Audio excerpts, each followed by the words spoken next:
I get back basically $600,000 in tax credits or $2.2 million of tax deduction. So a lot of this is just knowing that it's out there.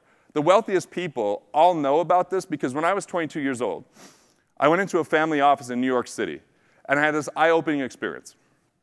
The first thing that happened was I was shadowing this financial guy who didn't want me there, but I convinced his wife to let me follow him around because I want to figure out, like, what are the wealthier people doing than what I was doing? At the time, I was selling mutual funds, and yeah, that was going fine in 98 and 99, but in the year 2000, the market started to go down, and the firm I worked with, they told me to tell people they're in it for the long haul. That just sounds stupid, right? Like, when does the long haul end, by the way? When you die. So that's just like the best excuse. That would be like, oh, this marketing campaign's not working out. We're just going to keep putting money into it. Hopefully that'll turn around. And that's what they want us to do with our money. Or they said even worse things like, tell people the market's on sale. How awesome is it when you bought something and then it goes on sale the next day that you can't cash it in for what you paid for? It's just basically a realized loss. I didn't want to tell people that. So I went and watched this guy. And the first person he met with was $20 million net worth on Wall Street with less than $500,000 in the stock market. That was an eye-opener. The second person he was presenting a $400 million strategy to, that person wasn't in the room. They had a family office. And that family office meant there were attorneys, accountants, investment advisors, all types of specialists analyzing whether the deal was right or not. Hell, that was the first time I saw due diligence. In the world of finance, you hear that term all the time. It's a lot like Sasquatch. You hear about it every day, but no one's actually ever seen it.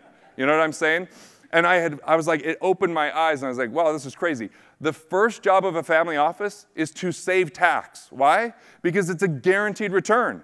It's not speculative. It's not waiting for 10 or 20 years. It's not locking your money up till 59 and a half. It's not hoping you'll be in a lower tax bracket in the future. It's a guaranteed return that, by the way, you could turn around and invest right back into your marketing, right back into your business, and gives you this amazing insider advantage where the rest of the world, they're so stuck in trying to save 10% of their money and then try to earn 10% on it. And the problem with that is 98% of the time when people are 65, they're not economically independent.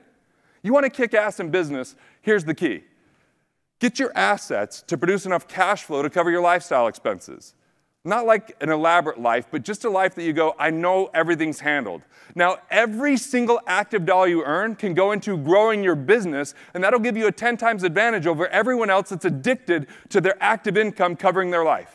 Economic independence is a separator where people go, how do you grow your business as fast? Because my business doesn't rely upon me paying all my personal bills. And I see far too many businesses being bastardized because the person treats it as a lifestyle and not as a business. And they're just confiscating all that wealth.